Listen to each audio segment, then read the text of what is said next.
My daughter and grandson are dead.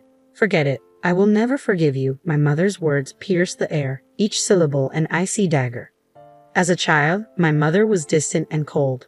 I never warmed up to her. When she uttered those words over the phone, my husband's distress was palpable. Maybe you're not lying. I don't mind. Because if you are, you'll be in trouble. Her voice took on a sinister tone, chilling me to the bone. I could almost picture her smirking on the other end of the line. Good. Shall we go then? I think we are the ones who are really in trouble. I managed to respond before she hung up. My name is Lily, a 33-year-old office worker. I met my husband, Kigo, through my grandmother, who attends a tea ceremony class. I wasn't keen on meeting him. He was the grandson of someone from the class. But my grandmother insisted, saying, "Lily, please meet him just once." Reluctantly, I acquiesced. Approaching 30, I knew marriage was inevitable. To my surprise, Kigo and his family were genuinely kind.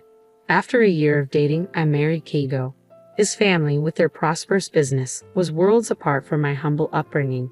My friends and colleagues envied me, calling me spoiled. I was right that you two would get along, my grandmother beamed proudly. Kigo's family included his parents and grandmother, though his brother had passed away. Kigo had never lived alone before marriage, so his domestic skills were lacking. I found myself frustrated with his habits. He'd leave clothes strewn about and dishes unwashed. One day, he casually referred to me as mother. Shocked, I packed my bags and left. At home, I feigned loneliness, masking the truth about my crumbling marriage. When my grandmother inquired about my marital bliss, I forced a smile. "It's okay," I replied, hiding the turmoil within. But deep down, I knew the root of my unease. My mother. She had always been intimidating, casting a shadow over my childhood. With my father busy with work and my grandfather gone, her presence loomed large. My parents' house had always revolved around my grandmother, leaving little room for warmth or connection. When I was young and sought answers from my mother, her response was always the same: "Ask Grandma." It left me feeling like she wasn't interested in me, so I stopped confiding in my parents altogether. Yet my grandmother was different. Intrusive, yes, but she believed that following her advice would lead to happiness. As soon as I graduated from university, I left home. I didn't fully grasp what family meant, but my husband's family seemed harmonious. They always ate together, even if I was famished, waiting for everyone to be ready. My husband once remarked that this tradition persisted even after he moved out. 3 days after returning home from my escape, my grandmother, along with my husband and mother-in-law, appeared in my room. "It's my fault. Let's go home together," my grandmother pleaded. My husband looked remorseful. "I spoiled him too much," he admitted. I was swayed by their apologies. But as explanations unraveled, blame was cast upon me too. My grandmother sighed, pointing out my faults. Even my mother apologized, urging me to reconcile. Feeling abandoned, I left without a word. Silent in the car, my mother-in-law broke the tension. "If housework is too much, let's eat together. I'll cook for you and Kigo." But I couldn't find solace in her gesture. "No, I want Kigo to help with the housework," I asserted. Surprised, my mother-in-law questioned, "Isn't housework the wife's job?" I retorted, "I have a job too. We're not a conventional family. Kigo will inherit the company, but that doesn't make household chores solely my responsibility." Despite my silence, my mother-in-law persisted. Finally, I confessed my pregnancy, despite being told to keep it secret. My husband was thrilled, and I knew, amidst the chaos, a new chapter awaited. My mobility had diminished since my husband was to become a father. I wished he'd be a tad more cooperative with household chores. It's as simple as that. Irritation brewed within me as I hadn't even visited a maternity hospital for examination yet. Unexpectedly, my mother-in-law's demeanor shifted. From complaints to gentle inquiries about my pregnancy, it felt like a flip of a switch. Was this a split personality? Upon returning home, I found the room surprisingly clean. "Did you clean it?" I asked my husband. "I wish you'd have kept the pregnancy a secret," I sighed. He confessed that my mother had been a nuisance, bothered by the impending arrival of our child. "I'm sorry," he said earnestly. His sincerity moved me. Perhaps I should try a bit harder. Eating at my parents' house on weekends sounded appealing. His gentle suggestion left me with no reason to refuse. Despite knowing I should take it easy, I embarked on a challenging pregnancy journey. At the maternity hospital the following week, the doctor's confirmation brought immense joy. I promised to shower our unborn child with love. Eating at my in-laws wasn't as joyful as anticipated. Their happiness about the pregnancy was palpable, especially my father-in-law and grandmother-in-law. "Come on, Lily, eat. You're carrying our precious there," my mother-in-law cooed, masking any hint of sarcasm. I reassured myself that I could manage, but as we sat for dinner the following week, I reached my breaking point. Despite my embarrassment, I mustered the courage to make a request to my mother-in-law. "I'm sorry, mother-in-law." My mother-in-law's smile abruptly faded into a grim expression when I mentioned my morning sickness. Feeling uneasy and unwell, I confessed that I couldn't wait until dinner time to eat due to nausea. However, her response was unexpected. "Morning sickness? Didn't Kigo tell you? We have a rule to eat only when everyone is present. Please be patient," she stated firmly, catching me off guard. Her subsequent attempt at humor, calling the situation totally nasty, only added to my distress, tears welling up in my eyes. That evening, with my father-in-law arriving home late, dinner was delayed until after 8 p.m. Unable to wait, I ate quietly while my mother-in-law was out, feeling ashamed of my own actions. Later, when I returned home, exhausted, my husband chided me for being greedy at my parents' house. My attempt to explain my morning sickness fell on deaf ears. "Well, I'm a man, so I don't understand," he concluded dismissively. Overwhelmed with anger and speechless, I ceased visiting my in-laws.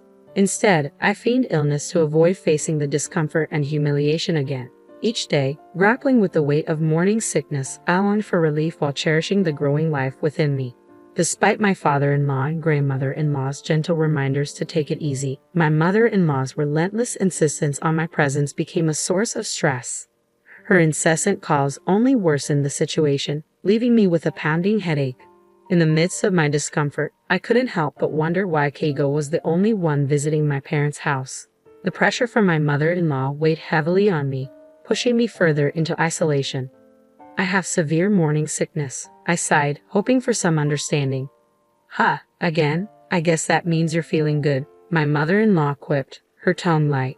Feeling dismissed, I retorted, "Yes, even though I look sick, no one sympathizes with me. Just because you didn't have morning sickness doesn't mean everyone else is fine." Apologizing for the bad signal, she hung up. Frustrated, I packed my things and returned to my parents' house, entering the second half of my pregnancy.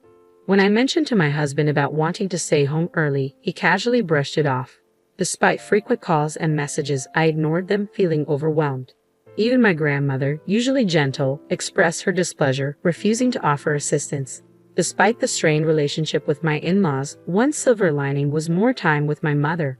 Confiding in her, I revealed the tension with Keigo and his mother. Keigo's indifference towards household chores and occasional outbursts left me scared and isolated. When I approached my mother-in-law, she urged me to be patient, even after I showed her a bruise from one of Keigo's outbursts. Now, contemplating divorce after the baby's birth, my mother listened in silence, her expression stern. "Yes, I understand," she finally replied. With just one word, I responded to the chaos unfolding around me. Eventually, I gave birth to a healthy baby boy. When labor pains struck, I reached out to my husband, but his cold response left me feeling faint. "I can't go. I'm busy with work. Just let me know when you're discharged," he said, indifferent to the impending arrival of our child. His callousness fueled my anger. So, when the day of discharge arrived, I chose not to inform him, and strangely, he didn't reach out either. As I made my way back to my parents' house, my phone rang. It was Keigo, demanding to know why I hadn't returned home yet. His voice, filled with frustration, echoed through the room. Silent shock engulfed me when my mother uttered her unforgivable words. "My daughter and grandson are dead. Forget it, and I will never forgive you." It was outrageous. Then, a voice, unfamiliar yet somehow familiar, spoke nearby. It was Keigo's mother. Accusations flew, and my body trembled with disgust. My mother intervened, suggesting we involve the police to address the abuse I had endured. With a firm hand, she ended the call and enveloped me in a tight embrace, offering the comfort I desperately needed. It was the first time my mother had hugged me in such a way, and in that moment, I felt an overwhelming sense of relief knowing she was by my side. As I watched my son sleeping peacefully with my mother, my grandmother returned, her footsteps echoing loudly. "What the hell? You're still alive," she exclaimed, her frustration evident. A call from Keigo's mother had stirred her ire, and now she demanded an apology. Reluctantly, we accompanied her back to the in-laws' house. But upon arrival, tension hung thick in the air. My mother-in-law and husband greeted us with cold stares. "Oh, isn't he our cute heir?" my mother-in-law cooed, reaching for my son, but I recoiled involuntarily. "Don't touch me," I snapped, surprising myself. An argument erupted when my husband dismissed my concerns about divorce. His fear was palpable, faced with the possibility of separation. My mother-in-law's accusations only added fuel to the fire. "You should apologize. The police are exaggerating," my husband insisted, but I stood my ground. Amidst the chaos, my mother's silence spoke volumes. "Which one is crazy?" she challenged, glaring at my grandmother. Suddenly, a commotion from outside interrupted the confrontation. Keigo's grandmother arrived, her presence commanding attention. With cold eyes, she admonished her daughter and grandson for their behavior. In that moment, realization dawned. Keigo's obsession with the family business had blinded him to my struggles. His grandmother's words struck a chord, prompting apologies from both my husband and mother-in-law. As the tension eased, Keigo's grandmother turned to me. "Lily, I'll make sure you take responsibility." "I'm sorry," she said, offering a glimmer of hope for reconciliation. "I hadn't realized it, but you're considering breaking up with Keigo. However, I'd be delighted if you visited me again. Thank you for your assistance," the grandmother-in-law expressed sincerely. Glancing at my awkward grandmother, she continued, "You were insistent, so I arranged a matchmaking between our grandchildren. Lily and her mother were lovely people, but what about you?" My grandmother blushed furiously, clearly uncomfortable. As my husband and mother-in-law sat in stunned silence, I bowed deeply to my grandmother-in-law and took my leave from their house. Upon returning home and packing our belongings, my grandmother confronted us. "Where do you think you're going?" "I won't allow you to do as you please," she asserted, echoing my mother-in-law's words. "Your mother-in-law insists that you cannot divorce her son until you, Lily, have had a child. I've had enough." Later, my mother revealed that my father had been involved with another woman, for which my grandmother blamed her. When my mother demanded a divorce, my father refused to allow me to leave with her. My mother regretfully admitted that she should have fled with me to spare me from suffering. Her words brought tears to my eyes. Eventually, both my mother and I divorced our respective partners. My father initially resisted, but evidence of his affair forced him to comply. Learning of his betrayal shattered my perception of him, and I vowed never to see him again. My mother also sought compensation from my grandmother for the distress she caused. Keigo's family faced consequences too. They were ousted from their former position of influence due to embezzlement allegations. It turned out that Keigo's grandmother, now the company's chairwoman, had uncovered their wrongdoing. When faced with the ultimatum between family and company, Keigo chose the latter without hesitation. His tearful reunion with his mother bore no forgiveness, as they both faced accusations of criminal activity before disappearing. Despite the turmoil, life improved after our divorces. My mother and I rented a small room and began living together, finding solace in each other's company. I named my son, "I Am You," a testament to our newfound independence. My mother flourished on her own, rediscovering her passions and hobbies. Colleagues noticed her increased happiness, and even at my part-time job, I found myself smiling more. Through living together, I learned more about my mother, her talents, preferences, and dislikes. Grateful for everything she had done for us, I thanked her sincerely. Moving forward, I vowed to embrace the future alongside my precious family, strengthened by the bond between my mother, my son, and me.